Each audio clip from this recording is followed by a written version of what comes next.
I'm Taylor Barr, your midnight DJ.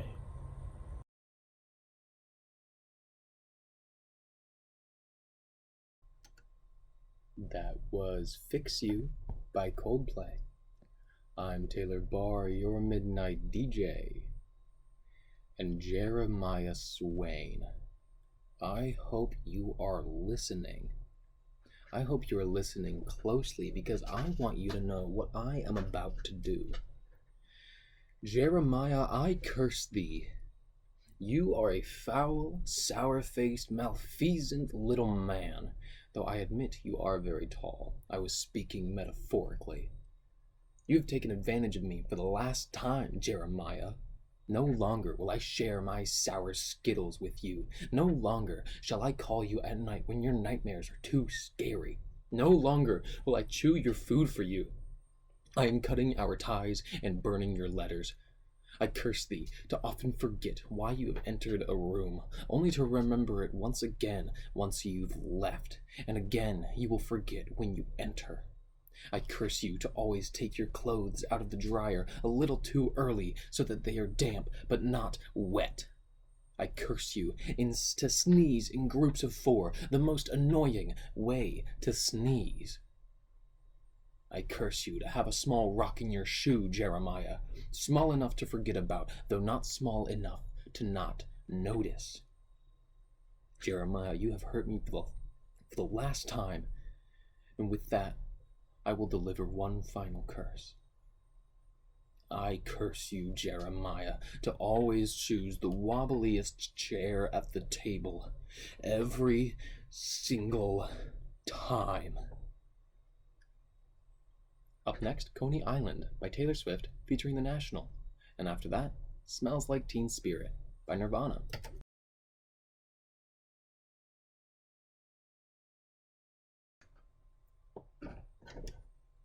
That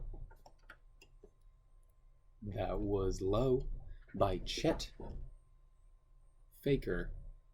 I'm Taylor Barr, your midnight DJ, and light is the fastest thing, and it travels at a constant speed. Normally. Scientists conducted an experiment a few years ago where they had light pass through a thicker gas, and they recorded it. The substance had slowed down the wave particle. They took a picture of light traveling. How fantastic that this could even happen. We, as a species, were able to slow down a constant universal force. So who's to say we can't also speed it up? Some nerd who's never even seen a light particle? Okay, sure, I'll trust the guy that built a nuclear bomb. Right. That's sarcasm, if you couldn't tell. I have assembled my own team of scientists to do just the opposite. We believe that if we pack enough science into this light, it can go faster than the constant we hail so mighty. It would make sense that because light acts as a wave and a particle, that only a certain amount of it can exist in a certain area. If we were to, for example, build a ball made of one-way mirror where we can see into it, but it cannot see out, we could shine light into the ball, causing light to build up. This would be the first case of pressurized light that I know of.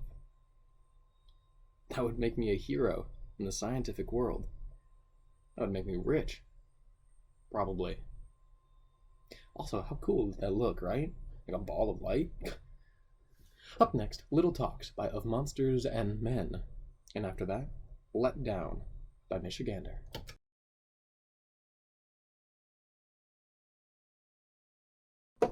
That was Cold, Cold, Cold by Cage the Elephant. I'm Taylor Barr, your midnight DJ. And I was shocked. I was surprised. But more than that, I was astonished to find a small man sitting in my bowl of soup earlier today.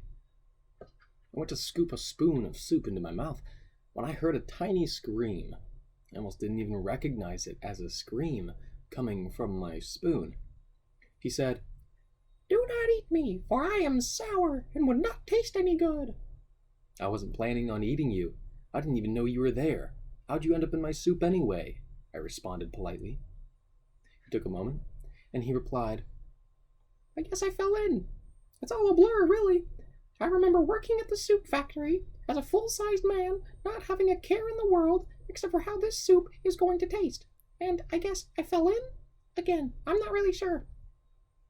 That would explain why you're in my soup, but it still doesn't explain why you are so small. I was starting to get agitated. Why was he not leaving my spoon? He was relaxed, sitting with his arms outstretched like he was in a hot tub. I shook the spoon a little and he didn't budge. "Okay, fine."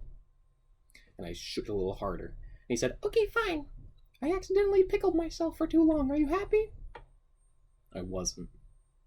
That was a fine answer, but this little guy was still in my soup. Up next, Waiting on a War by the Foo Fighters. And after that, Just Like That by Marc Broussard.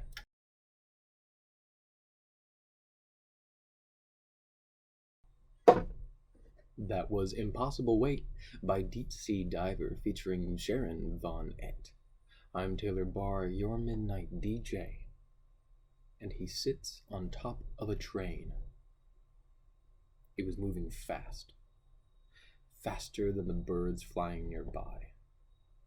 He noticed that the birds were swallows, and that a few of them had landed on the train. He thought that was pretty smart for a bird. He watched over the front of the train, keeping an eye on the horizon for low-hanging signs or tunnels. Free rides were great and all, but they did come with some dangers. He knew that. He was aware of the dangers. He was not aware of the new tracks, though. Where he would normally continue on a straight path to the next city over, there was instead a divergence. A new track had been installed, and this train was taking the new one. He almost panicked, had it not been for the scene before him. Fields of lavender flooded his vision. How had he never seen this before? Was it new? He didn't know. He didn't really care all that much either. It was a beautiful sight, and he was going to take advantage of it. He whipped out his camera and snapped a few shots. They were blurry, but he would always remember what they looked like. Up next, Amber by 311. 311? I don't know. A few announcements. And after that, Redemption by Nathaniel Ratcliffe.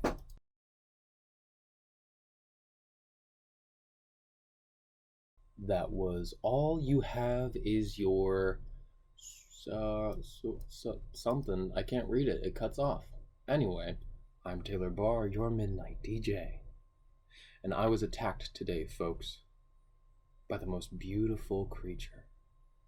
It was a deer with branches for antlers. I was hiking in the forest, and I had found a small clearing of grass and shrubs that was perfect for hammocking. I set up my cocoon and got all comfy, and there I was, reading my book, swinging in the breeze, when out of nowhere this creature breezes into view. It walks with such grace that I couldn't even tell it was walking. The creature munched on a handful of berries from the bushes, and then it locked eyes with me. I was not ready for this peaceful creature to turn so quickly. It ran at me, branches down, blood in its eyes. What could I do? I swung out of my hammock and grabbed it at the base of its antlers before it could pierce me. We were at a standstill, bucking at each other, trying to throw the other off so that we might have a fighting chance. But there was no such opportunity. We stood there for what felt like hours, but could realistically only have been a few minutes. At some point, another deer had joined us in the clearing. It was silent, and behind the branched stag I was tussling with. It bleated a soft, pleading bleat, and the one I was fighting gave in a bit. I ran to the side and hid behind a tree. I don't know what the deer said, but it must have worked. I was once again alone. Finally. Something was new, though. There, on the ground, lay a piece of branch antler. It must have broken off in the fight. I didn't even notice. I wrapped it in a cloth and placed it gently in my bag. I went home, and I felt maybe I had hurt it, the deer. The only way to repay it was to plant the cutting I received. I hope someday it sprouts into a beautiful floral fawn. Up next, Can I Call You Tonight by Dayglow, and after that, Train in Vain by Clash. But before I let you go, it's well past midnight, my dear listeners, so it's time for me to go. But don't worry, I'll be back tomorrow. It's only Tuesday. Today was pretty good, right? Tomorrow will be even better.